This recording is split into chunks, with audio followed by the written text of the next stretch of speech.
Viewers, বিডিএনএস Bangla নিউজে আপনাকে স্বাগত জানাচ্ছি। শুরুতেই থাকছে সংবাদ শিরোনাম। হাসিনা মোদি বৈঠকে 4টি সমঝোতা স্মারক স্বাক্ষর হতে পারে। আরও জানাবো, একান্ত জীবনযাপন খালেদা জিয়ার। ক্ষমতায় যেতে উৎপেতে থাকা বিএনপির জন্মগত অভ্যাস, বললেন উবায়দুল কাদের।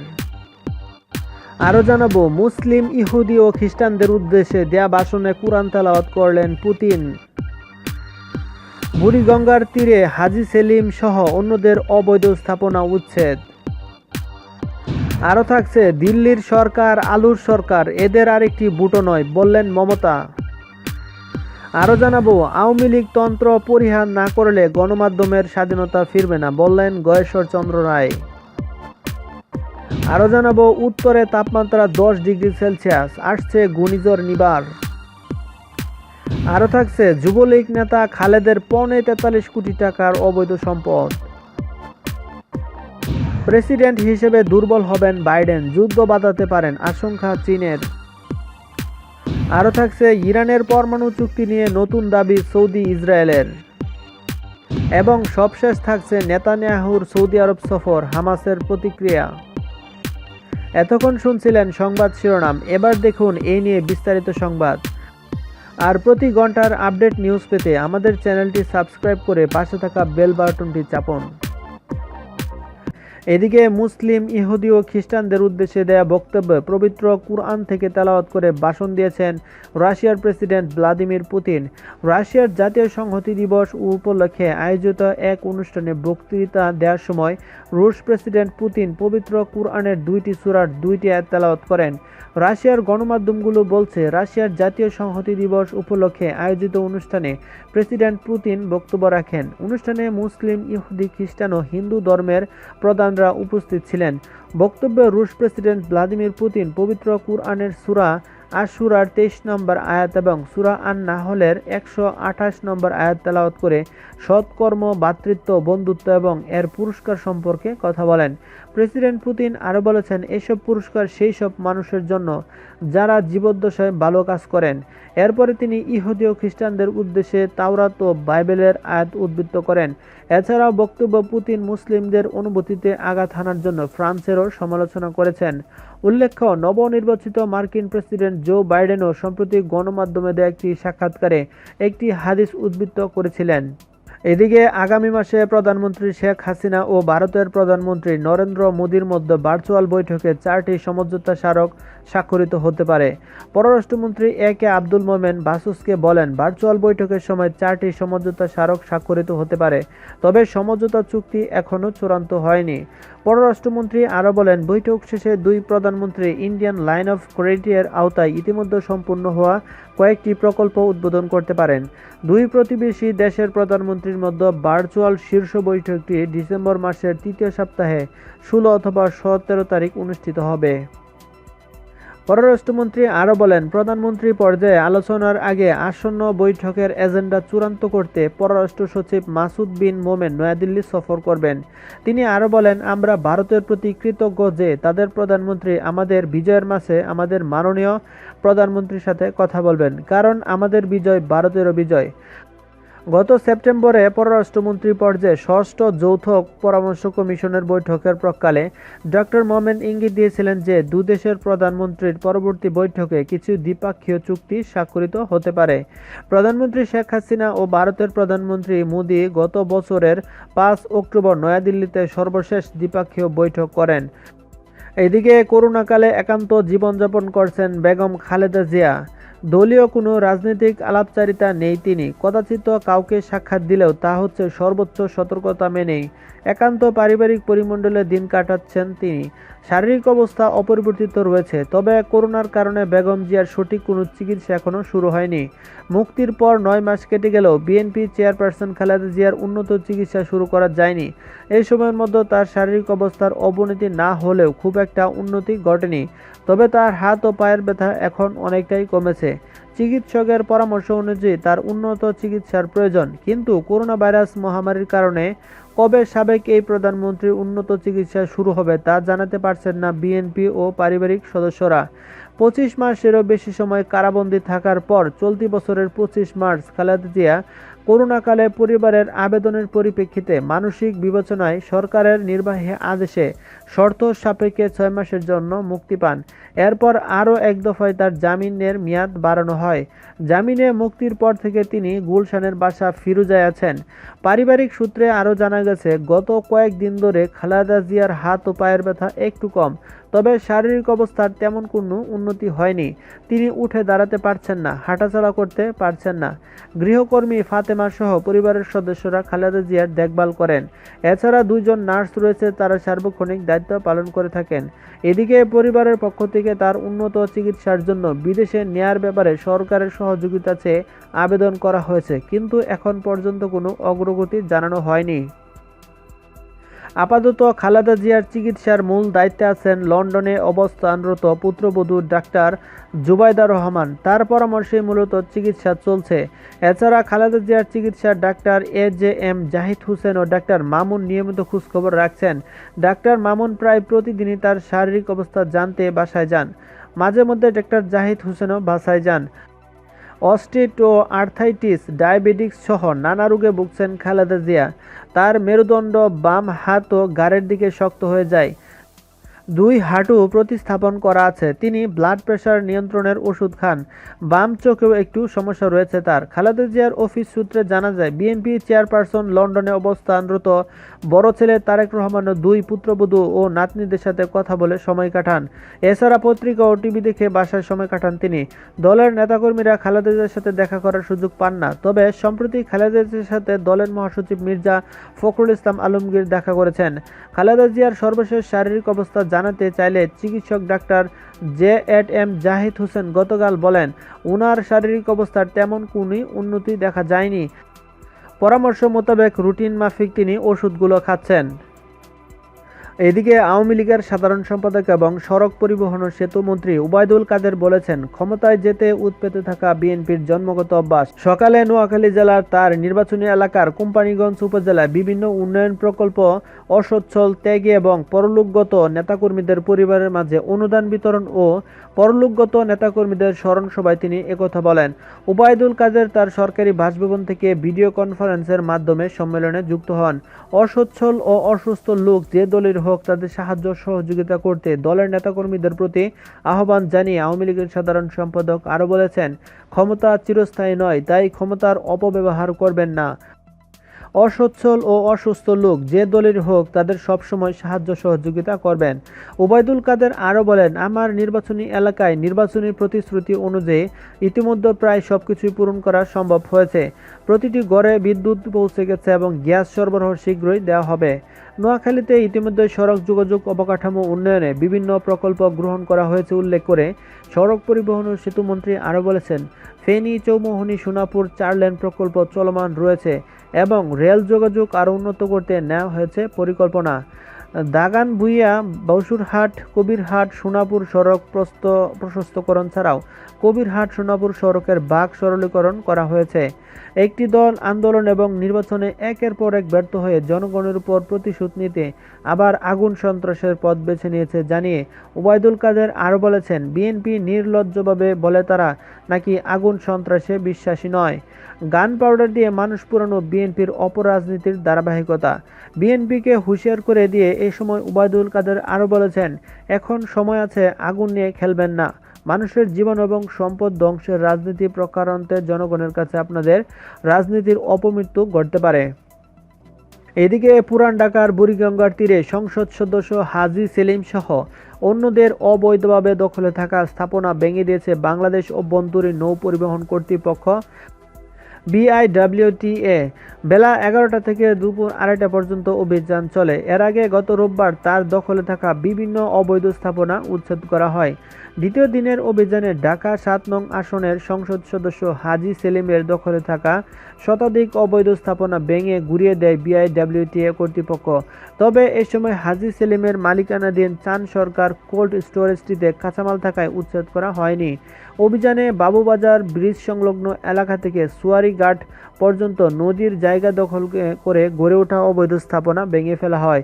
এই অভিযানে নেতৃত্ব দেন বিআইডব্লিউটি এর নির্বাহী ম্যাজিস্ট্রেট মাহবুবুল জামিল।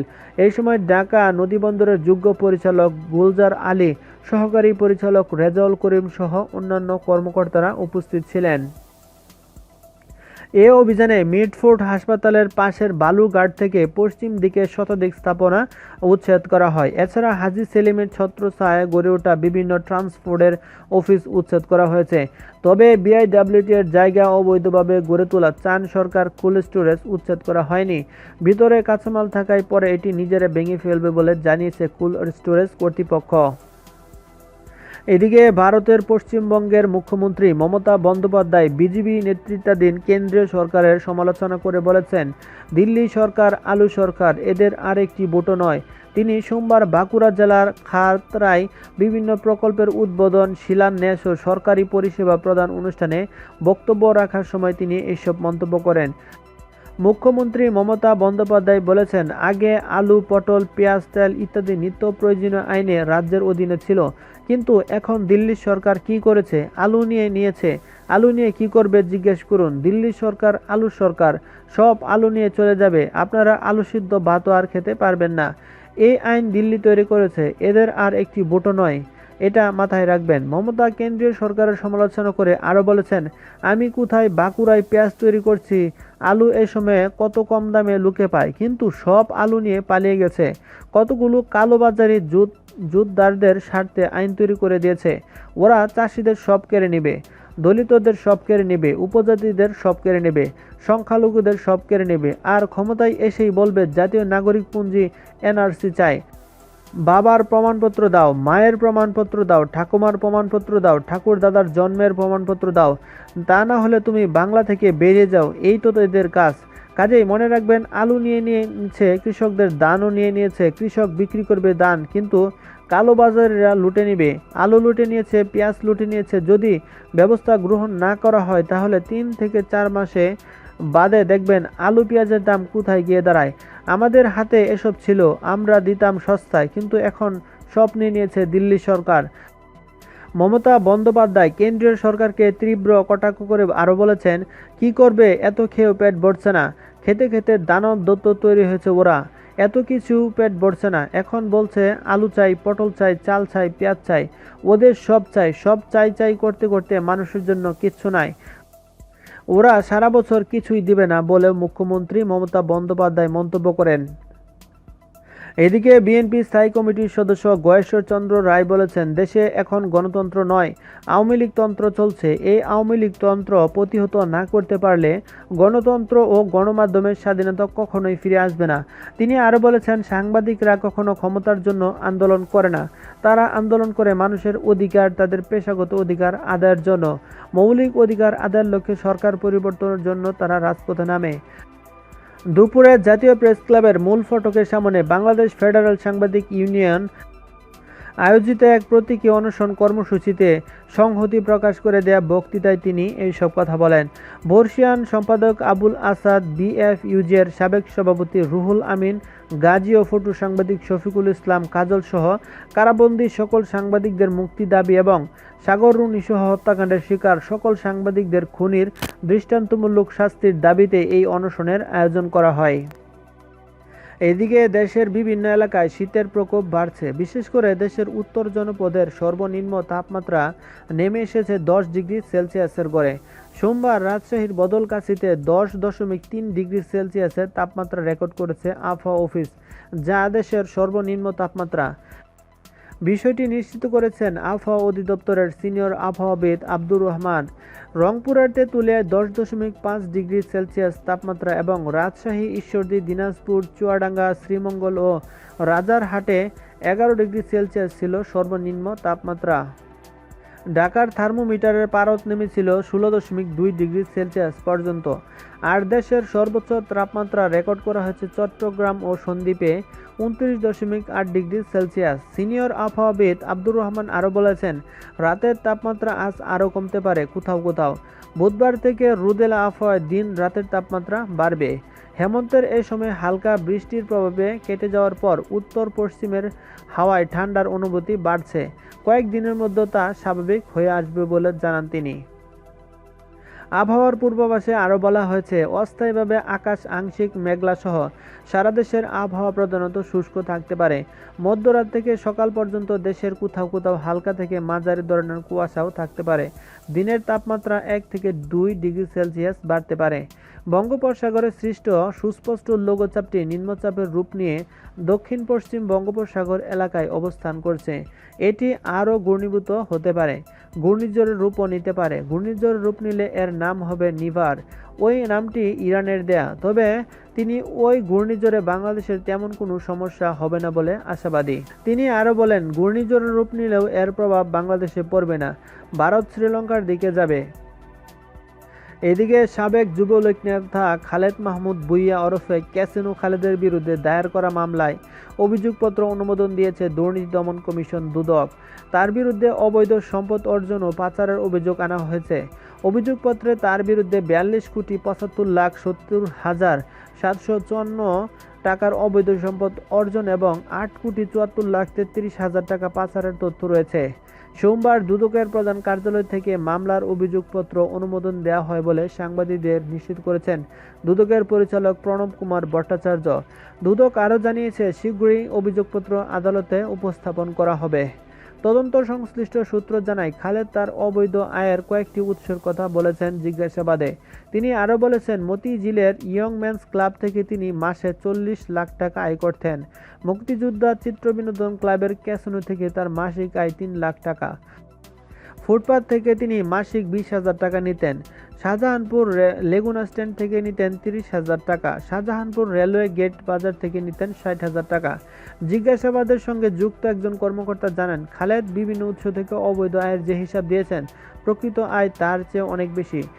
এদিকে পরাজয় স্বীকার করতে না চাইলেও হোয়াইট হাউস থেকে ট্রাম্পের বিদায় একরকম পাকা। কিন্তু জো বাইডেন ক্ষমতায় এলে যে চীন যুক্তরাষ্ট্রের সম্পর্ক মূল স্রোতে ফিরবে, এই চিন্তাভাবনা কাটিয়ে ওঠা উচিত। আমেরিকায় ক্ষমতা বদল নিয়ে যখন গোটা বিশ্ব উৎসুক, সেই সময় শি জিনপিং সরকার এমনই পরামর্শ দিলেন যে দেশের কূটনীতিবিদ তথা সরকারি উপদেষ্টা জং ইয়াংনিয়ান তার মতে, প্রেসিডেন্ট হিসেবে জো বাইডেন দায়িত্ব নেওয়ার পর আমেরিকা ও চীনের দ্বিপাক্ষিক সম্পর্কের অবনতি হওয়ার সম্ভাবনাই বেশি। শেনজেন প্রদেশের advance institute of global contemporary China স্ট্র্যাটেজির ডিন জিং দীর্ঘমেয়াদী কূটনীতিক কৌশলের রূপরেখা তৈরি করতে গত আগস্ট মাসে তাকে উপদেষ্টা নিয়োগ করেন চীনা প্রেসিডেন্ট শি জিনপিং। আমেরিকার রাজনৈতিক রদবদল এবং দুই দেশের সম্পর্ক তার কী প্রভাব পড়তে পারে তা নিয়ে গুয়াংজুতে সম্প্রতি একটি আলোচনা সভায় যোগ দেন তিনি। সেখানে বাইডেন সম্পর্কে জিনপিং সরকারকে সতর্ক করে দেন জেং আরও বলেছেন, পরিস্থিতি আর আগের মতো নেই। ঠান্ডা যুদ্ধের ঘোর এখনও কাটেনি ওদের, রাতারাতি তা কাটবেও না। আমেরিকার সমাজ দ্বিধাবিভক্ত। বাইডেন কিছু করতে পারবেন বলে মনে হয় না আমার। প্রেসিডেন্ট হিসেবে দুর্বল উনি, তাই অভ্যন্তরীণ সমস্যা মেটাতে না পারলে কূটনীতিক ক্ষেত্রেই নজরে পড়বে বাইডেন। সেই ক্ষেত্রে চীনের বিরুদ্ধে পদক্ষেপ নিতে পারেন তিনি। অনেকে হয়তো বলবেন, ট্রাম্প গণতন্ত্র এবং বাক স্বাধীনতার বিরোধী, বাইডেন নন। কিন্তু আমার মতে ট্রাম্প যুদ্ধে আগ্রহী নন, কিন্তু ডেমোক্র্যাট প্রেসিডেন্ট যে কোনো মুহূর্তে যুদ্ধ বাঁধিয়ে ফেলতে পারেন। উইগুর মুসলিমদের মানবাধিকার লঙ্ঘন হোক বা বাণিজ্যিক শুল্ক অথবা করোনা ভাইরাসের প্রকোপ সামাল দেয়া, গত কয়েক বছরে একাধিক বিষয় আমেরিকা ও চীনের দ্বিপাক্ষিক সম্পর্কের পথে অন্তরায় হয়ে দাঁড়িয়েছে। হংকংয়ে চীনের আধিপত্য বিস্তার এবং লাদাখ সীমান্তে চীনা সেনার আগ্রাসন নিয়েও সম্প্রতি তাদের বিরুদ্ধে কড়া অবস্থান নিতে দেখা গেছে আমেরিকাকে। সাম্প্রতিককালে মার্কিন কংগ্রেসে চীনের বিরুদ্ধে রিপাবলিকান এবং ডেমোক্র্যাট শিবির থেকে 300-র বেশি বিল জমা পড়েছে। নির্বাচনী প্রচার চলাকালীন চীনের বিরুদ্ধে কড়া অবস্থান নিতে দেখা যায় বাইডেনকেও। শি জিনপিং তিনি বলেছেন গুন্ডা বলে উল্লেখ করেন। তাই ট্রাম্প হোয়াইট হাউস থেকে চলে গেলেও আমেরিকা ও চীনের সম্পর্কে আদৌ স্বাভাবিক হবে কিনা তা নিয়ে সন্দিহান কূটনীতিক মহলে। এদিকে ইরানের পরমাণু চুক্তি নিয়ে এই কিশোরের তালে কথা বলছে ইসরায়েল ও সৌদি আরব। তেহরানের সঙ্গে আগের পরমাণু সমঝোতা বাদ দিয়ে নতুন করে চুক্তি স্বাক্ষরের দাবি জানিয়েছে দেশ দুটির কর্তৃপক্ষ। যুক্তরাষ্ট্রের নবনির্বাচিত প্রেসিডেন্ট জো বাইডেনের প্রতি আহ্বান জানিয়ে জাতিসংঘ নিযুক্ত সৌদির স্থায়ী প্রতিনিধি আবদুল্লাহ আল মুয়াল্লেমি বলেছেন, ইরান পরমাণু সমঝোতা মরে গেছে। তিনি আরও বলছেন, বাইডেনকে ইরানের সঙ্গে নয়া চুক্তি সই করতে হবে। একই দাবি ইসরায়েলের প্রধানমন্ত্রী বেনিয়ামিন নেতানিয়াহুরও। তিনি বলেছেন, নতুন করে ইরান পরমাণু চুক্তিতে ফেরা ওয়াশিংটনের উচিত হবে না। রোববার এক বক্তব্য সৌদি পররাষ্ট্রমন্ত্রী ফয়সাল বিন ফারহান আল সৌদ ইরানের বিরুদ্ধে ট্রাম্প প্রশাসনের সর্বোচ্চ চাপ প্রয়োগের নীতি সমর্থন করেছেন। তিনি তেহরানের সঙ্গে ওয়াশিংটনের সম্ভাব্য যে কোনো চুক্তিতে রিয়াদকে অন্তর্ভুক্ত করার আহ্বান জানান। এদিকে নেতানিয়াহু বলেছেন, 2 বছর আগে প্রত্যাহার করা চুক্তিটিতে ওয়াশিংটনের আর ফেরা উচিত হবে না। ইরান যেন পরমাণু অস্ত্র বানাতে না পারে তা নিশ্চিতে আমাদের অবশ্যই আপোষহীন নীতিতে অটল থাকতে হবে। এদিকে মহানবী হজরত মুহাম্মদ সাল্লাল্লাহু আলাইহি সাল্লামের পবিত্র জন্মস্থান সৌদি আরবে দখলদার ইসরায়েলের প্রধানমন্ত্রী বেনিয়ামিন নেতানিয়াহুকে সফরের অনুমতি দেওয়ার ব্যাখ্যা চেয়েছে ফিলিস্তিনের ইসলামী প্রতিরোধ আন্দোলন হামাস। সোমবার হামাসের প্রভাবশালী নেতা সামি আবু জৌরি বলেছেন, সৌদি আরবে দখলদার ইসরায়েলের প্রধানমন্ত্রী বেনিয়ামিন নেতানিয়াহুর গোপন সফর গোটা মুসলিম উম্মার প্রতি অবমাননা। এরই মাধ্যমে গোটা মুসলিম বিশ্বকে অপমান করা হয়েছে। একই সাথে এর মাধ্যমে ফিলিস্তিনি জাতির সব অধিকারকে পুরোপুরি উপেক্ষা করা হয়েছে। এ বিষয়ে সৌদি আরবে অবশ্যই ব্যাখ্যা দিতে হবে। তিনি আরও বলেছেন, নেতানিয়াহুর এই সফরের ঘটনা অত্যন্ত বিপজ্জনক। সৌদি আরবে মুসলমানদের পবিত্রতম স্থান মক্কা ও মদিনা অবস্থিত। মক্কায় রয়েছে কাবা শরীফ। সৌদি ভূখণ্ডেই মহানবী হজরত মুহাম্মদ সাল্লাল্লাহু আলাইহি সাল্লামের জন্ম। এ কারণে ইসলামী বিশেষজ্ঞরা মুসলমানদের প্রকাশ্য সূত্র তৃতীয় পবিত্রতম স্থান মসজিদুল আকসার দখলদারি ইসরায়েলের প্রধানমন্ত্রী বেনিয়ামিন নেতানিয়াহুকে রাসূল সাল্লাল্লাহু আলাইহি সাল্লামের জন্মভূমিতে প্রবেশ করতে দেয়াকে সব মুসলমানদের জন্য অপমানজনক বলে মনে করেছেন। ফিলিস্তিনি প্রায় প্রতিদিনই মুসলমানদের হত্যা করেছে নেতানিয়াহুর সরকার। নেতানিয়াহু ইসরায়েলি নেতাদেরকে মুসলমানরা ভয়াবহ খুনি হিসেবে চেনে। ইসরায়েলি পত্রিকাগুলো খবর দিয়েছে, দখলদার ইসরায়েলের প্রধানমন্ত্রী বেনিয়ামিন নেতানিয়াহু রোববার গোপনে সৌদি আরব সফর করেছেন। সেখানে তিনি সৌদি যুবরাজ মোহাম্মদ বিন সালমানের সাথেও বৈঠক করেন। দখলদার ইসরায়েলের গুপ্তচর সংস্থা মোসাদের প্রধান ইউজি কুহেনও এ বৈঠকে উপস্থিত ছিলেন। ইসরায়েলি প্রধানমন্ত্রী সৌদি আরব সফরের সত্যতা স্বীকার করে দখলদার শিক্ষামন্ত্রী ইউ গ্যালান্ট বলেছেন, সত্যি সফর ও বৈঠক হয়েছে। এটা ইসরায়েলের জন্য চমৎকার অর্জন। ইসরায়েলি এই মন্ত্রী যখন এই বিষয়ে কথা বলেছিলেন তখন তাকে বেশ উল্লসিত মনে হচ্ছিল। নিউজটি সম্পূর্ণ দেখার জন্য ধন্যবাদ। ভিডিওটি ভালো লাগলে লাইক শেয়ার করুন এবং প্রতি ঘন্টার আপডেট নিউজ পেতে আমাদের চ্যানেলটি সাবস্ক্রাইব করে রাখুন। আসসালামু আলাইকুম।